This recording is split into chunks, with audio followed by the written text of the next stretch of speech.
on your toes like earlier. Yeah. And hello, here we go. I think we're working. Yep, we're on. Okay. Hello again, everybody. Welcome to Ed Tech in the Bend from South Bend, Indiana. And yes, just like Pam has jumped on and started, she beat me to it. I couldn't even say. Please introduce yourself. Tell us where you're watching from. And we're going to have some more fun continuing Hyperdocs. But first, I want to thank our sponsor, South Bend Schools, for helping us make this what it is. Even though George is not a South Bend Schools, he's in South Bend. He's just like right up the road from me over at Stanley Clark. So without further ado, I'm going to hand it over to Holly and she can introduce him. Well, he's almost taken my thunder, but welcome back to Ed Tech in the Bend. I'd like to introduce you to one of our dear friends, George Phillip. Phillip, I misspelled it, guys. It's no S. Only one of them. Yeah, I met him a couple years ago at Lake Michigan Tech Conference, and he wowed me then. And we'd like to introduce one of our honorary Ed Tech crew members, George Phillip. So welcome, George. Thank you very much, Holly. But first, it is George's birthday, everybody. So please, please, please wish him a happy birthday. And Holly, are you going to sing to him? I don't know. Well, there's supposed to be more than just me. Well, you don't want to hear this voice. First graders love it, but everybody will comment below and wish him a happy birthday. We're going to save everybody from our voices singing, and we're just going to hand it over to George. Happy birthday, George. Happy birthday. Thank you very much. Appreciate it. So as Holly said, my name is George Phillip. I teach at the Stanley Clark School in South Bend, Indiana.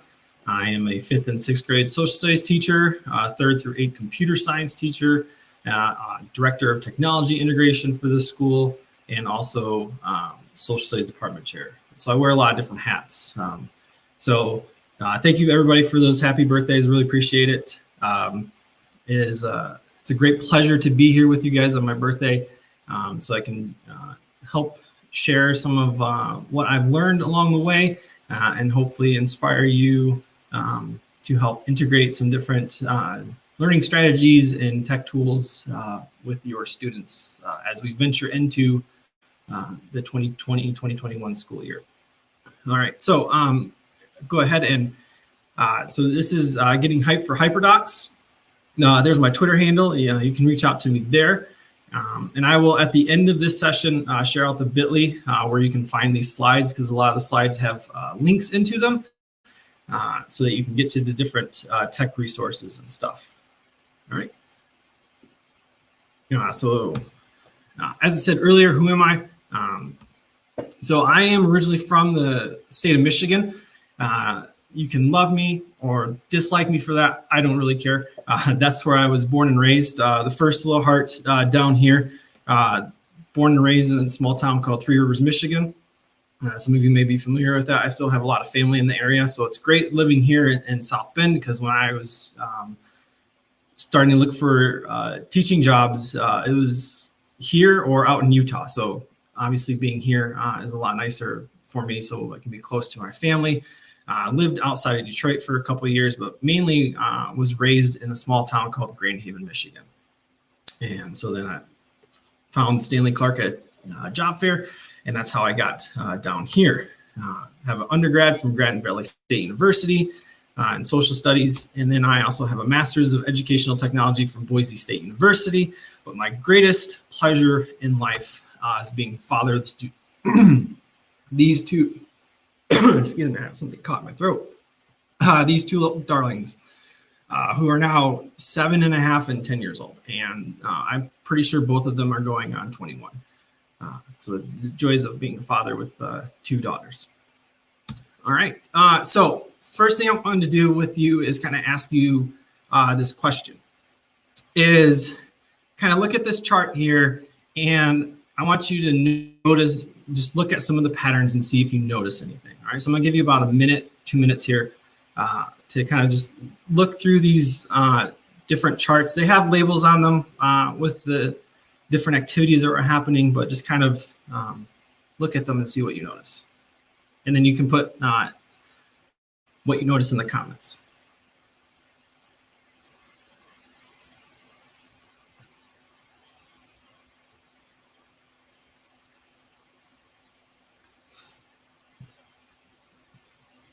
Oh, and welcome from Sacramento.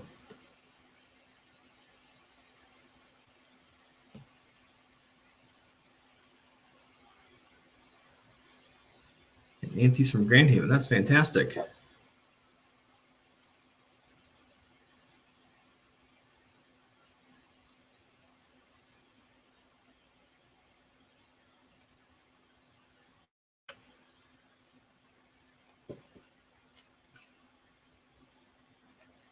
You're close, Kim. It's not necessarily heart rates.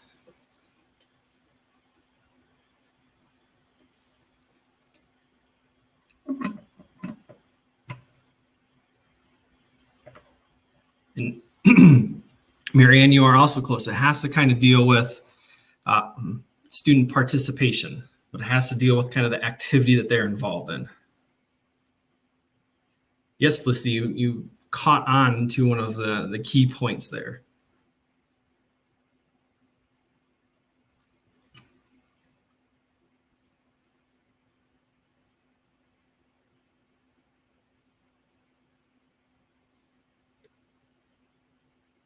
So, all right. So a lot of you are starting to get it. Felicity's got a great one there with brain activity. Right. So, so what this is this is a study done out at MIT, probably about 2011, 2012. I can't remember quite the dates on it. I learned about this in 2013 at a conference that I went to. And what they did was they designed a kind of a wearable device to study EKG, or like brain wave activity. And it went on your wrist.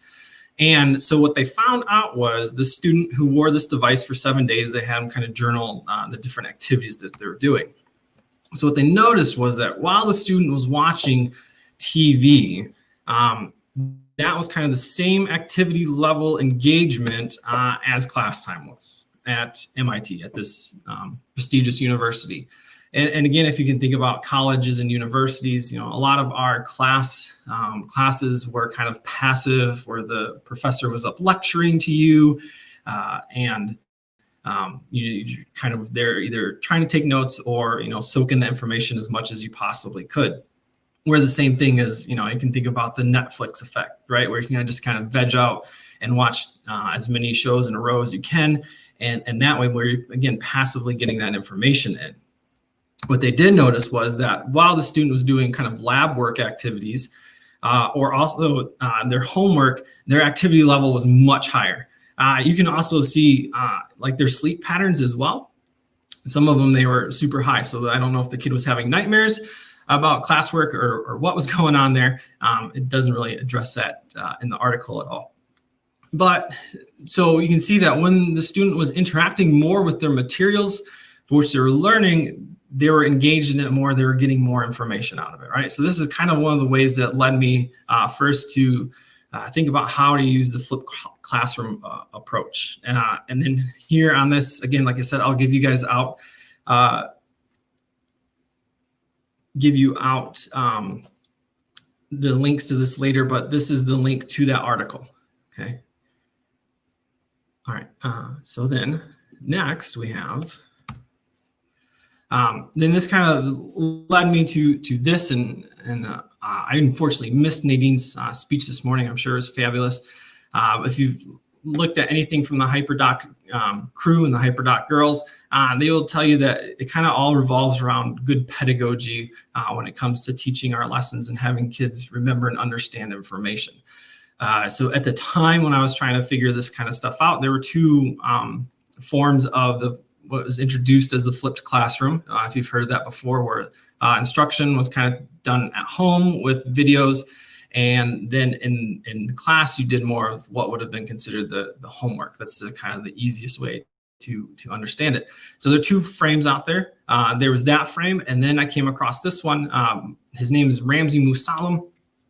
He did his doctorate in this work, and this is kind of a way that he came up with for teaching, and it's called the cycles of learning. So the first thing is being a science teacher, right? Like you gotta engage and hook the students as much as you can to kind of preload or spark those inquiry, those moments of aha with the students. And then the flip is where your traditional lecture or would have been. So that can either be tech or that can be done in class as well. It's just making sure that you're not doing the lecturing component of it first, that there is some spark of curiosity. And I can put in a link to an article also where Stanford did a study behind this, and they found that the students who experienced the activities first retain that information at a higher rate than the students who didn't do the activity first. And then there's the apply phase. And this can be one of many different things. It could be a lab, it could be a quiz, it could be a project, it could be kind of really whatever you feel is right for your students at that moment in time, whatever your students need to show their learning at that time. And you can also notice too that from Explore, there is an arrow that points directly to apply.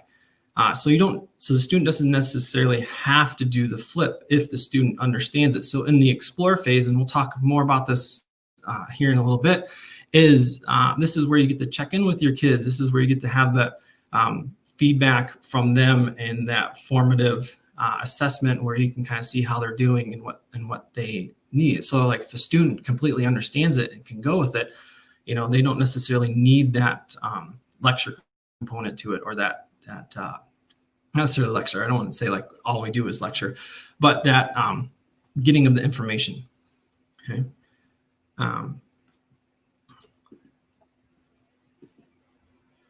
So this kind of goes around, these two thoughts of mind.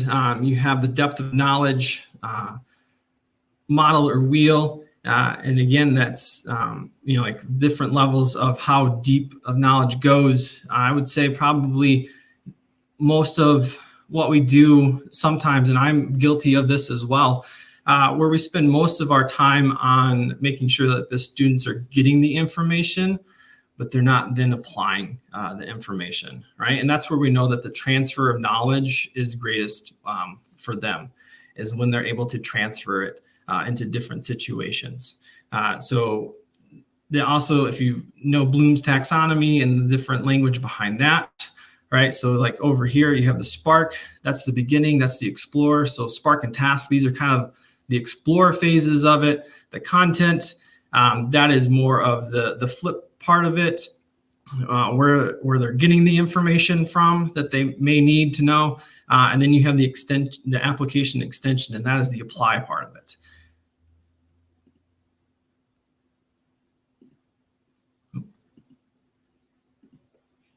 Okay, and so, and more recently, in some of my research, and there was going to be a conference in Michigan that was happening, the Lake Michigan Tech Conference, that ended up getting canceled.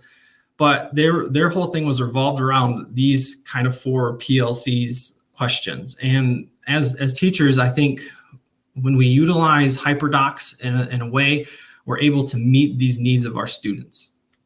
And every student is different, as we know.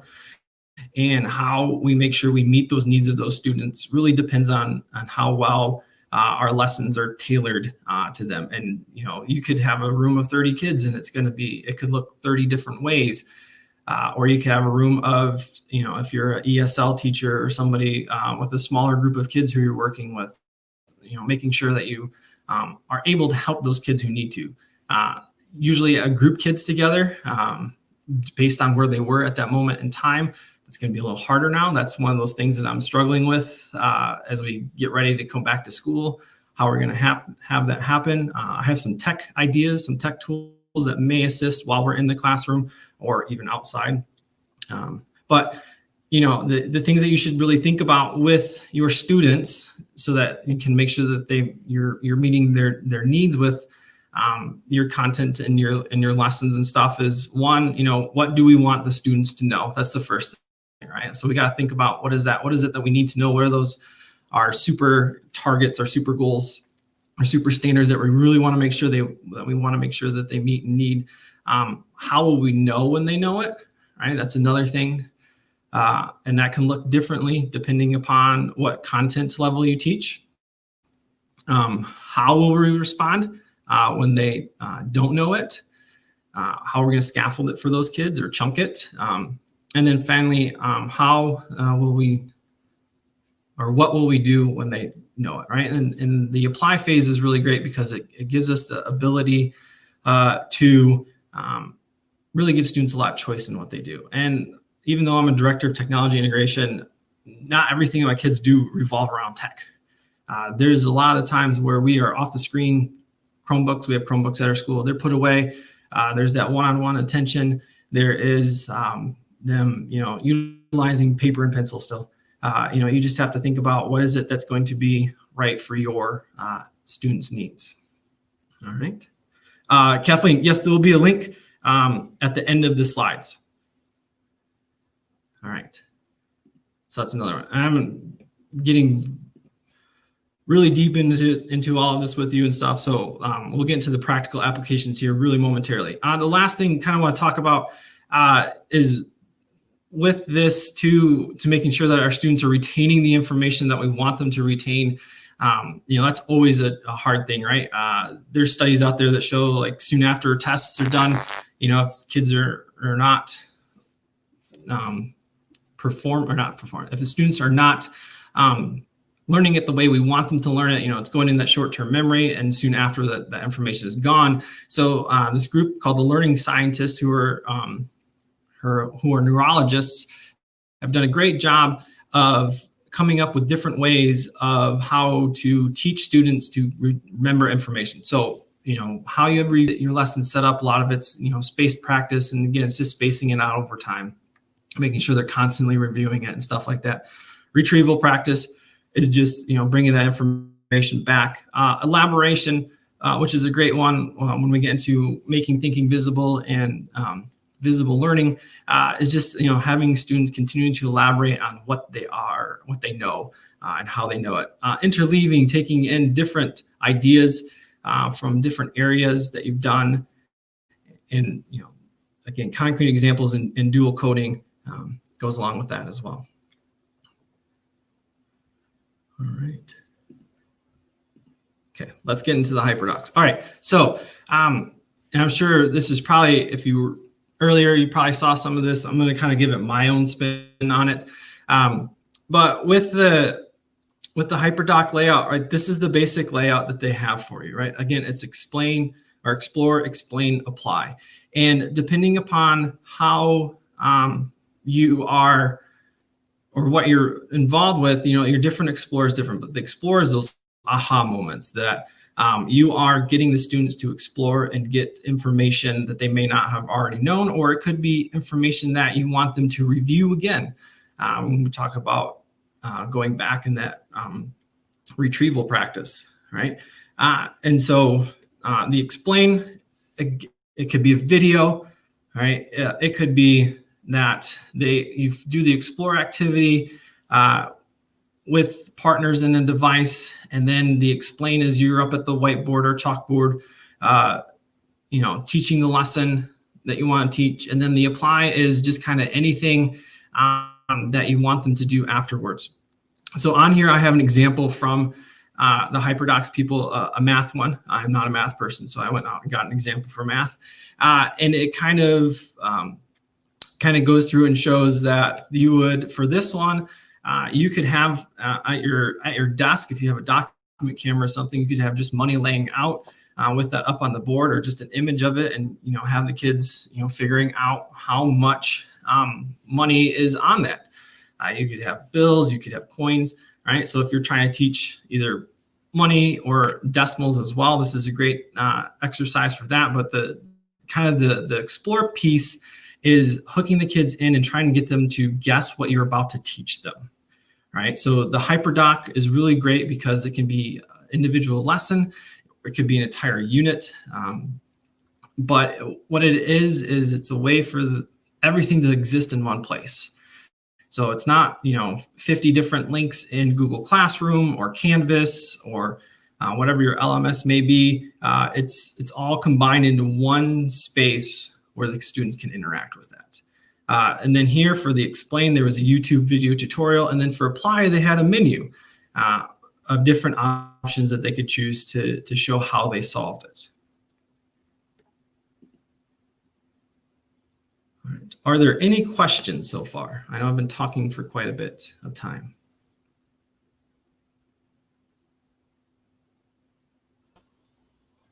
I do want to give you a heads up. It takes about 30 seconds to a minute for questions to pop up from YouTube and Facebook into the feed here. All right. I also just want to say, I have a shirt that says the blue on it. yeah. All right.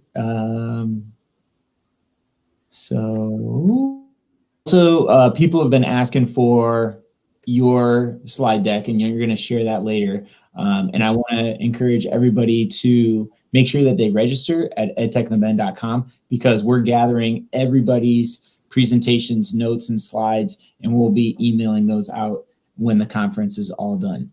So I don't know that any comments or questions are coming through quite yet. So I would just say continue rocking and rolling.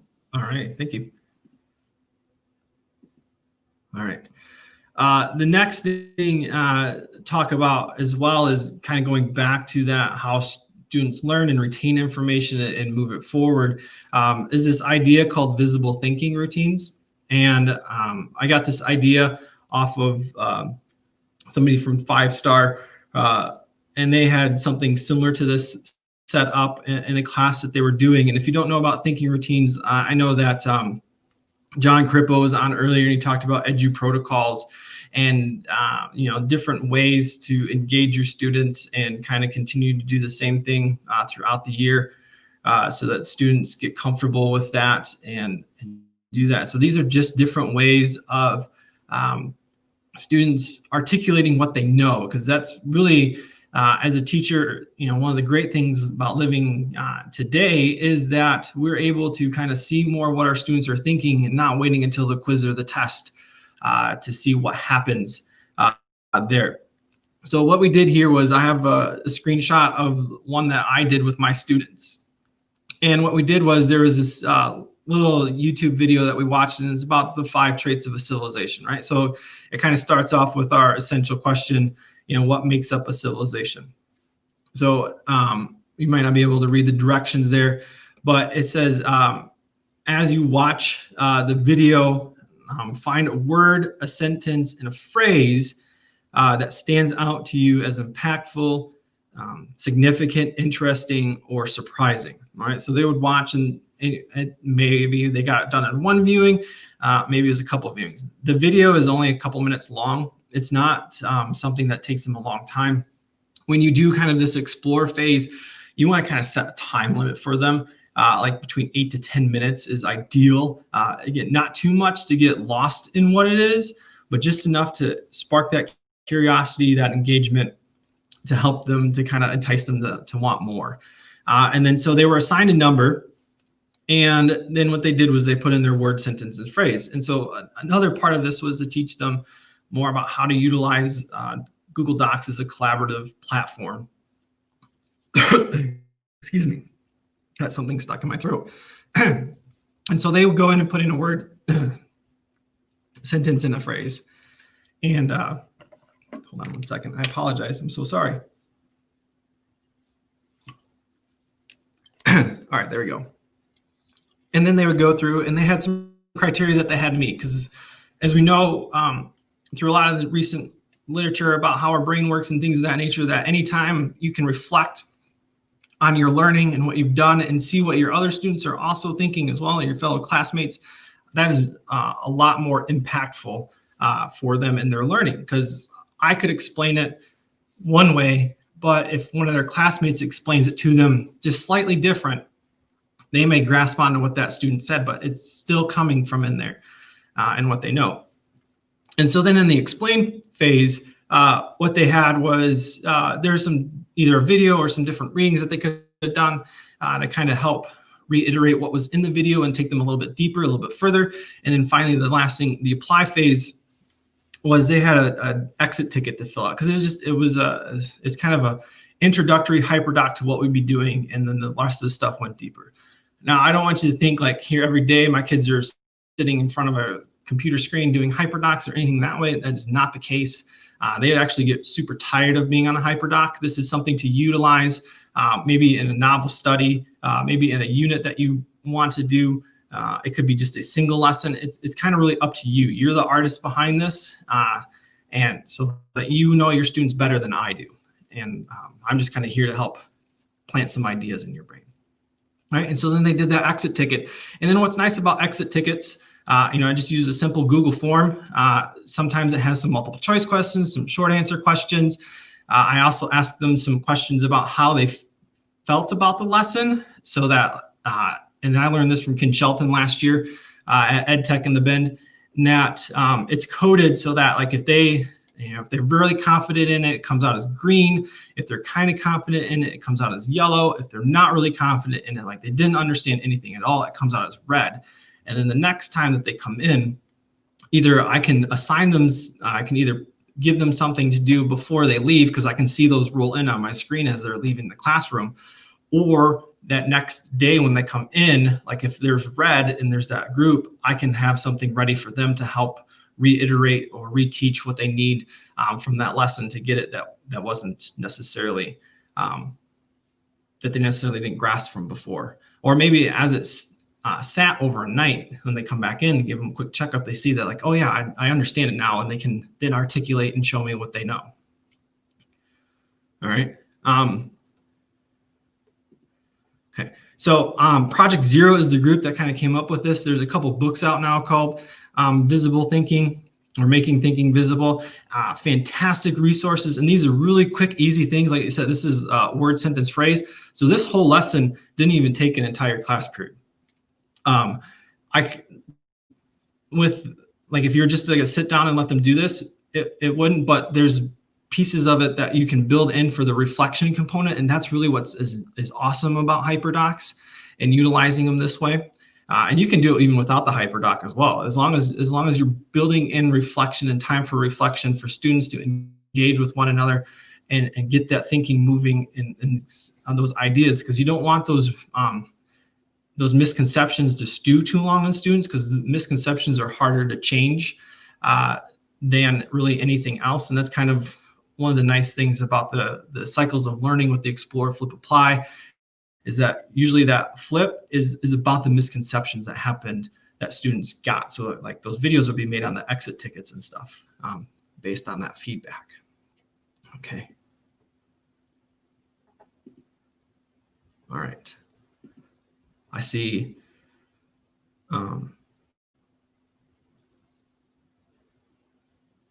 So Cynthia asked a really good question. So am I correct? There you go. A student should have a consistent routine, possibly building wide. That can be helpful. I will also tell you that each teacher is going to individually attack this differently.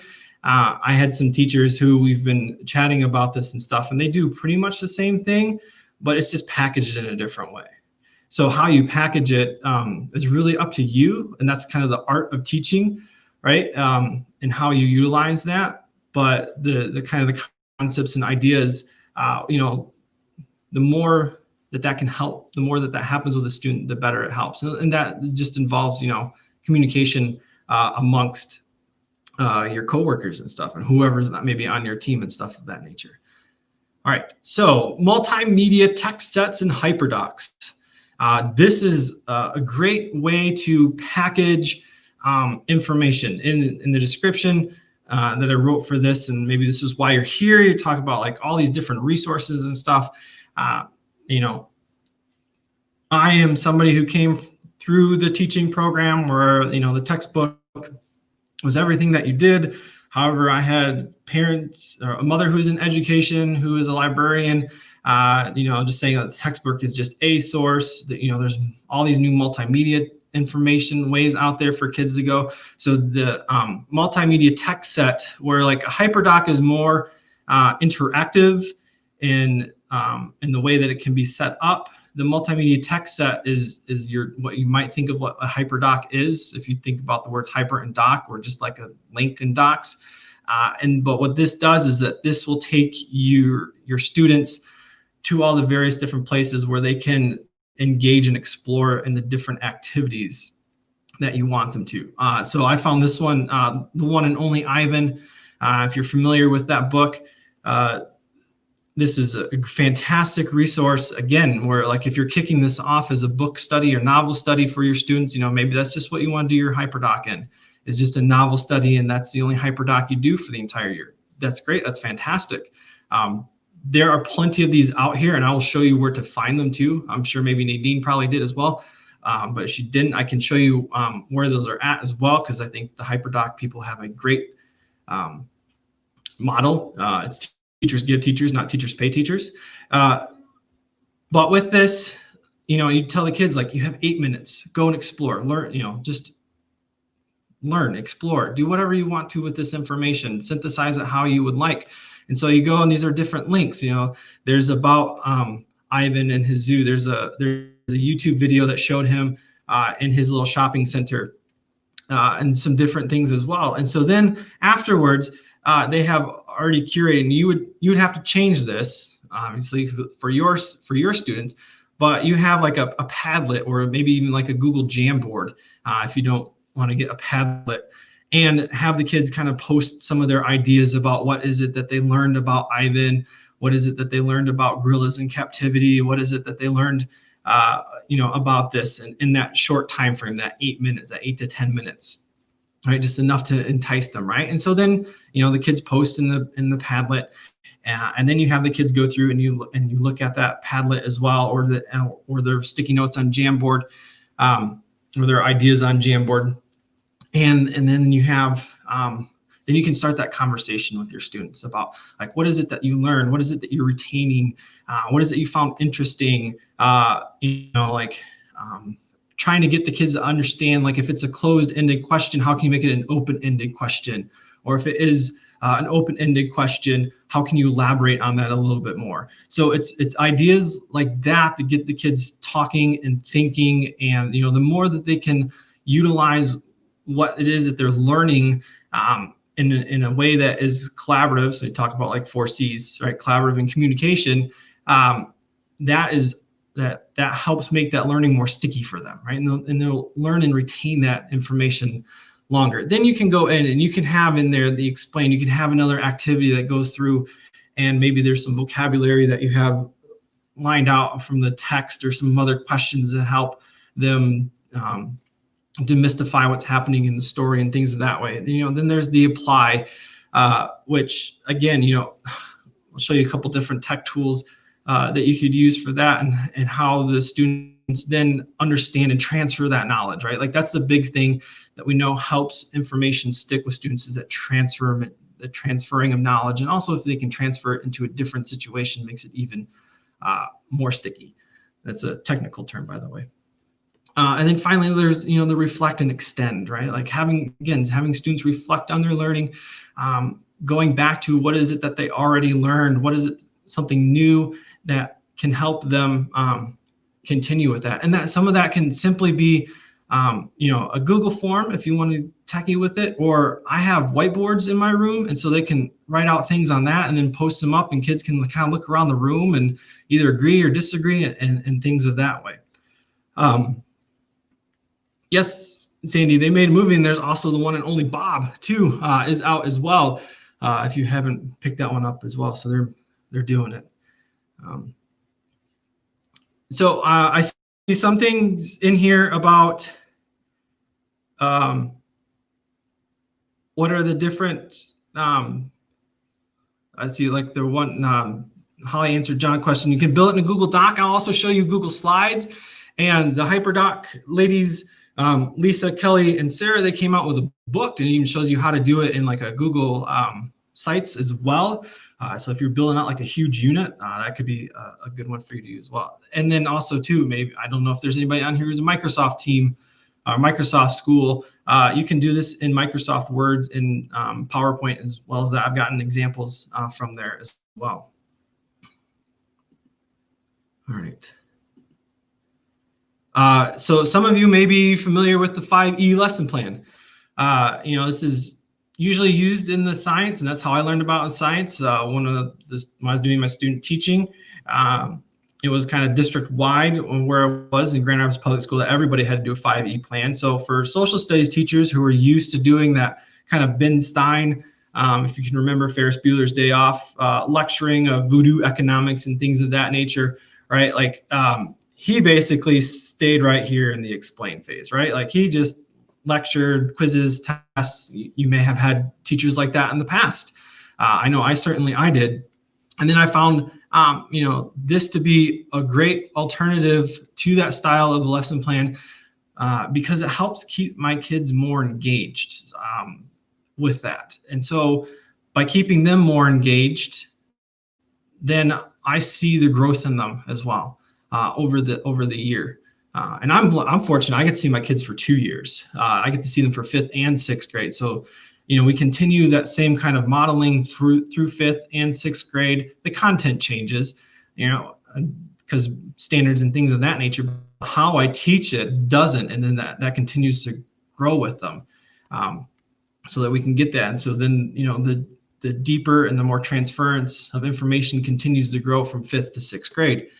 And I'm going to show you here an example of a Google slide that you could do either remotely or in class. Again, these Hyperdoc transfers well to remote learning. And I know we just came off of that. Who knows what the future holds for us right now?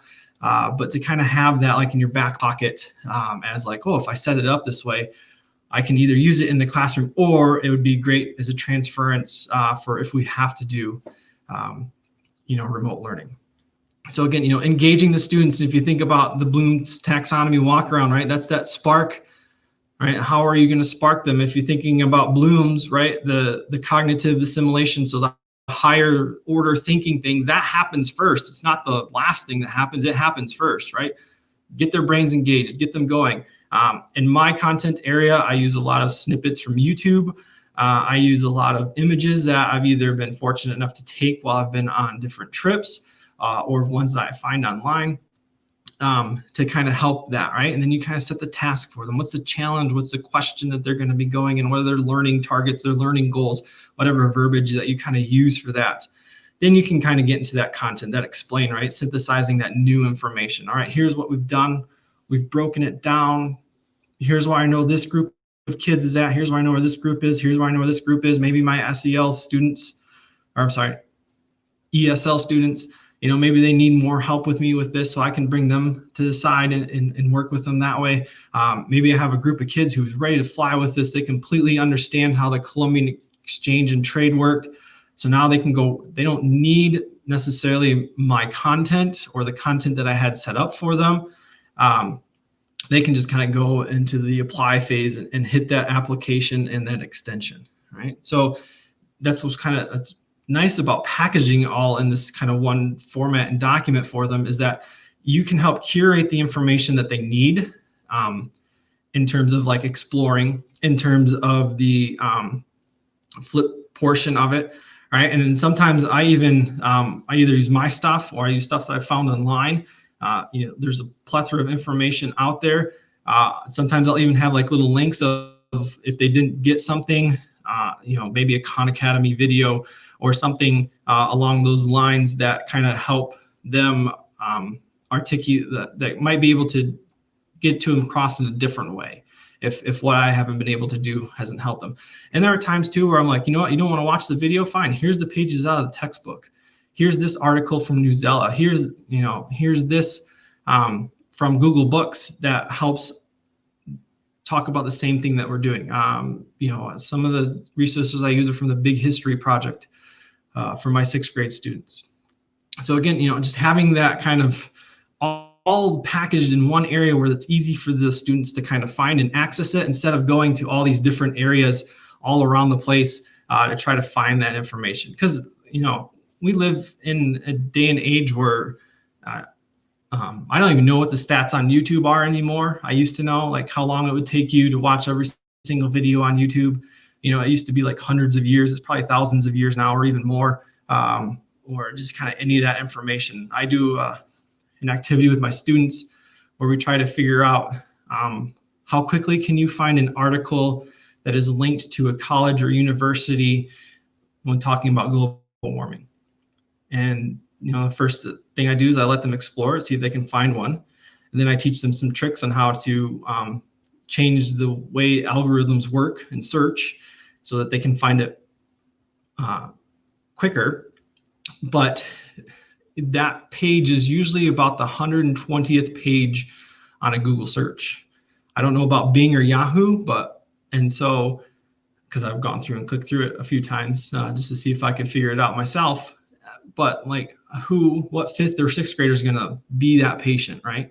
So helping them find the material that's relevant for them and for their levels kind of can help gauge that information.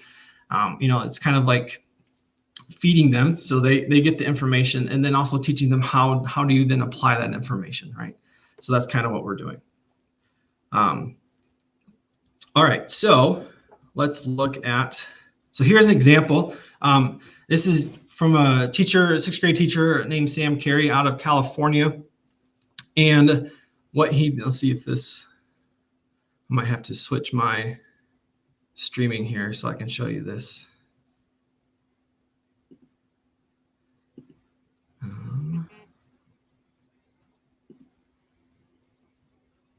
And I'm going to stop real quick.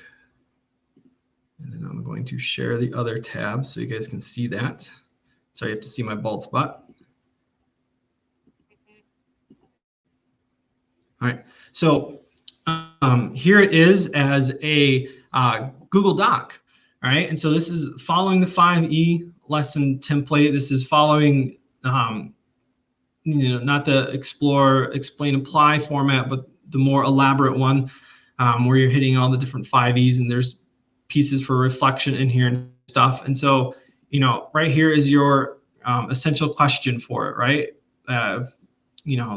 If you look at the trend in social studies content and standards now is making sure you start with those big overarching questions, those examples, those questions that kind of hook everybody into what you're going to be doing, right? And we know that's not going to hook every student in, but it may hook a few of them in, right? And so he has here his learning targets, and there's 1, 2, 3, 4, but each of these 4 is a different slide for the different part of the 5E model. So again, he has an essential question, and then their first one is engage and talks about like what is a controversy. So if you know anything about the Qin Emperor, Shi Huangdi, you know that he was kind of a crazy guy. He built the terracotta army. He was always afraid for his life. I should say crazy. He's very egocentric. I'll put it that way. I think it might be a better term to describe him. He always had people testing his food because he was always concerned that his food was poisoned. He's a very strict, harsh ruler to his people. But yet the country of China adopted their name off of his empire. So that kind of tells you some of what may be what people were enamored with him about. He brought about a lot of great changes for them, but he also brought back a lot of hardships as well. So the controversy, right? So again, what does this start with? Here's a class Padlet for you to add to about what is it that you already know about this term, and what are some of the controversies that you may know about, right? And then you can interact with your classmates on that. And so if you're doing this remotely, like boom, here's day 1, right? For your students. This is the first thing that they need to do. This is Monday maybe, okay? Or whatever day in the week that you're starting this process.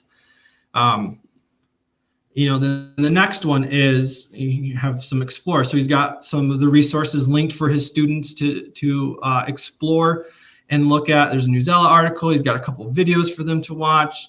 And then as they're watching those videos and interacting with the reading, he has a link to this pro and con for it. And so, and right here's the target. I can describe major achievements of the Emperor Qin. And, then you can post links to your notes so then that your other classmates can go. So there's a continuous reflection process going on. There's a continual learning from somebody else, because maybe one of your classmates picked up on something that you didn't necessarily notice. And also too, I know when my students are giving presentations, they're much better quality than if they were just presenting it to me, than if they were presenting it to their classmates, because there's that extra added bonus of presenting to your classmates and your fellow peers. So you want to make sure that you always put your best foot forward. Then step 3 is explain. He's got this graphic organizer that they will go through and do. So like if you're trying to teach different skills to students, right? Like if it's not so much that I'm concerned that I've given them the content, I want to make sure that they know how to apply it and how these different things work. Then, this is a great way to kind of set that up for everybody. All right, and I'm not going to go through the entire thing, but it goes through the last of them, and there's a book creator project in there or a Flipgrid for them to do as well. All right, so I'm going to stop this one. Go back to my other one. All right, let's see the questions here.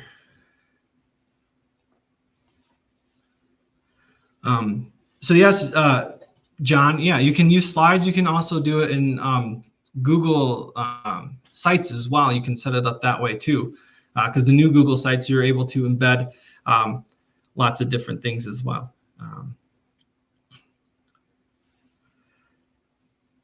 Yeah, so if I'm utilizing, as kind of John pointed out here, oops, I'm trying to get it to pop up. With the Google Docs, it's harder to embed videos into it because you can't really. There's a workaround. It's highly technical, but there's a workaround. But if you're more interested in adding in videos and things that way so that the video just sits and lives on the slide, Google Slides is your way to go. If it's more about having the students interact with one another through making thinking visible, whether it's a word, sentence, phrase, or there's a 3-2-1 protocol. There's lots of different ones that you can use there to kind of address those different needs in that way. All right. Oops. So go that way. All right. So I think that's yes. So we're on resources. All right. Wonderful. So we're kind of wrapping up our time here. I want to try to leave some time for Q&A at the end here. But just some resources that I have. This is not by means the end all to be end all. There's lots of different things out there. The next one is tools, so you may be more interested in that one. But Hyperdocs, and in Hyperdocs, they do a great job of there's free online classes. So if you want to learn more about Hyperdocs or multimedia texts or like how to use them in the classroom, they have like little video lessons on that. They also have a link there where you can get free templates. And here I'll show you that because I think that's the moneymaker right there.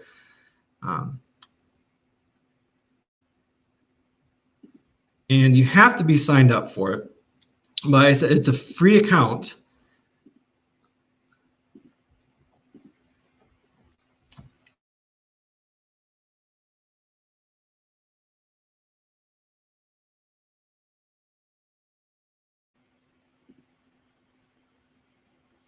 There we go. Am I here? Am I still here? Okay. Sorry, I lost internet for a moment. In the find, if you go to Hyperdocs, this is where you can get them. Templates or samples. If you click on samples, there's all these different resources. When you click on one of these, it will open up into your own Google Drive account. So you'll have all of them. There may be some in there that you don't even want or need, but you have access to them. The only thing that they ask is that if somebody else created it, you leave that on there, right? So it's free for you to share. It's free for you to modify. Just give credit to the person who created the outline of it as well. And you could say like modified by Mr. Phillip from, Lisa Highfield. Oh, hang on, I gotta share that tab. Sorry. This is like working with. So here's the list of the resources that they have. Their Facebook page, phenomenal. Twitter, phenomenal. So there's lots of different ways for you to get access to these. And you can even, if you see one online or think about it, just put something out there to somebody and they will even, I'm sure if it hasn't been created yet, somebody will come up with it and share it with you. And then you just kind of modify it to meet your students' needs, right? Because that's what we're trying to do, is make sure that we're meeting all of the students' needs, right? And then let me switch back to my other tab so you can see more of my stuff. All right. Infused Classroom is done by Holly Clark. She's got a lot of great different things. She came out with a couple different books. There's the Google Infused Classroom, there's Microsoft Infused Classroom, and then there's just the Chromebook Infused Classroom, which is a little bit different than the Google one.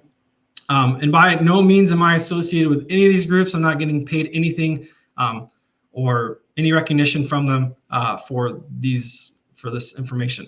The Project Zero group, again, that's Thinking Visible Routines.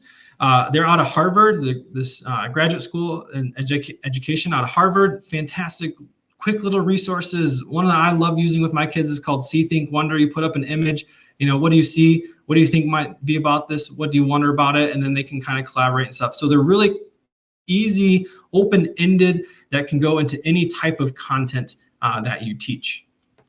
Visible Learning is by John Hattie. If you don't know who John Hattie is, he's a professor out of Australia. He's done millions of studies, and he's come up with what is statistically will help a student grow and what will not help a student grow in terms of academic years. And then this one is the Edu Protocols, which I know John was on earlier. I have both of the books and read through both of them. There's some great things in there. And then you may find some things in any of all of these too that you don't like, and that's okay too. I don't use everything that's in there. I just find out what works best for my students and I utilize that. All right, last one is tools. Hey, lots of different tools. You've got Padlet, which is a freemium, right? You get a couple free walls, and then you have to pay to have some other ones. There's Google Jamboard that already integrates if you are a Google school. There's Kahoot. What I like about Kahoot is, the gamification and stuff, and kids seem to really like it. As I'm looking at that right now, I can hear the Kahoot music running in my head, so you know that they've brainwashed me. So that's there as a way to help either, that could be a beginning activity, that could be in the middle activity, that could be the end activity that you do with your students. Quizzes down here is like Kahoot and Quizlet combined together. And what I like about quizzes is that you can better keep track of your students and seeing what they're getting right, what they're getting wrong. So you can kind of have that feedback for you as well. So if you can see if a student's doing really well on either vocabulary or concepts that you're trying to cover in the class, again, that we talked earlier about the retrieval practice and having students revisit old information. It's revisiting old information or the information that they just learned over and over again.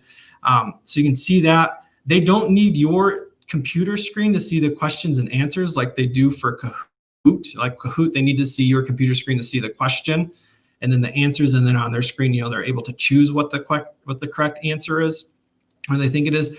So that's really nice with that. ThingLink is really great for having an image and embedding different things into it, different resources.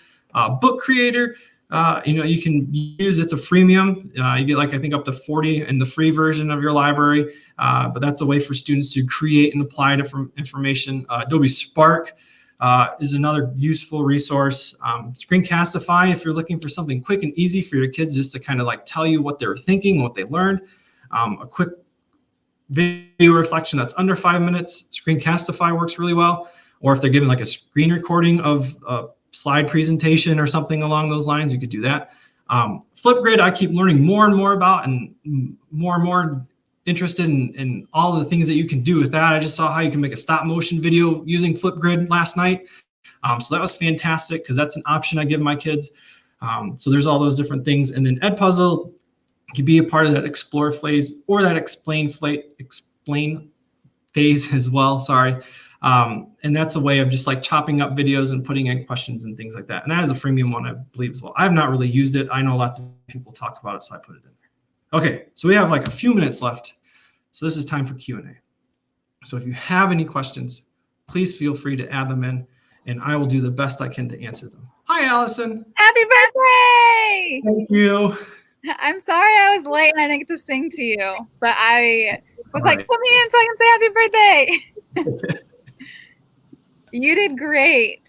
Oh, thank you very much. You guys, George is one of my favorite people.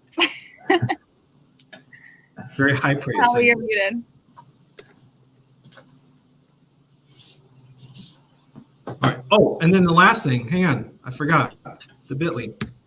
There we go. Oh yeah, really. The bit.ly. So if you're interested, if you want to see the slides and get access to all the links and stuff, it's bit.ly/ getting hyped for Hyperdocs 20. So capital GHFHD 20. And I tried to do all caps because you never know with bit.ly if it's a L or a 1 or anything like that. So lowercase L. Now that I unmuted myself, George, have you ever tried GimKit? I have not. I've heard about it, but it's not. It's one that I am going to be trying out in the next week or two. I heard it's fantastic. It is fantastic. And it was created by a high school kid, so you know it's a good. Yes. All right, the link is being sent out right now so that people can easily click on it on YouTube and Facebook, and we will have it in future emails after we're all done with this conference. So thank you so much. I think that was the number one question as questions were coming through is, can we please have it? Where's the link?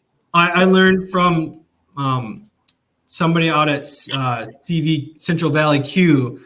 They don't give the link out beforehand because they don't want people just to get the link and leave. So you got to stay for the whole presentation, the whole kit and caboodle. Love it. All You did a right. great job. Thank you. I was tweeting things as fast as I could. So you're the reason why my phone kept vibrating. Yes. George is like a perfect spot on Wednesday. He's talking about Hyperdocs, which is our theme. He brought up Edu Protocols and Matt Miller from Monday. He brought up Dr. Hattie and all of the, just a quick introduction of them. But I know Chris Young is going to talk about him on Friday. And so All Things Google with Eric perfect Kurtz. segue. I see we have Eric Kurtz tomorrow with All Things Googly. So Yeah, and so I mean, you know, we're living in a day and age where there's a plethora of stuff. You just have to find what works best for you and your students, yes. right? Like just find one tool, just find one activity, one concept that will work the best with your kids, and stick with that, and kind of continue to build off of that, and then you'll be surprised how much they grow within that short amount of time. And I also like reminding teachers and educators and principals and everybody that works with kids that we have an entire school year to do all of this stuff. Don't try and do it in the first day, the first week, the first month. Take your time. We'll figure out what works and continue sharing what works, just like George did. So, yes. And I'm sure if you have any questions about any of those tech tools, your team of integration specialists, or I think that's what you guys are called in South Bend, would be more than happy to help you figure those things out for your kids as well. If you're in South Bend, if you're not, hopefully your district, or if you're in Michigan, your RIMC person can help you out with those things as well. Yes, thank you again, and for all of you attending. These will be recorded, put on Facebook, YouTube for the next couple weeks. Stick around. We have one more presentation on Hyperdocs. Catherine Belt is up next, and she will walk you step by step with how she made her Hyperdocs for e-learning. So if you need more visual on how to make them, it's up next. Thank you again, George. Happy birthday. We appreciate Thank you very much. Happy birthday. Thank you. Appreciate you guys too. It's good to see you guys again. Yeah. all right. All right. Bye, everybody. Bye. Thank you again.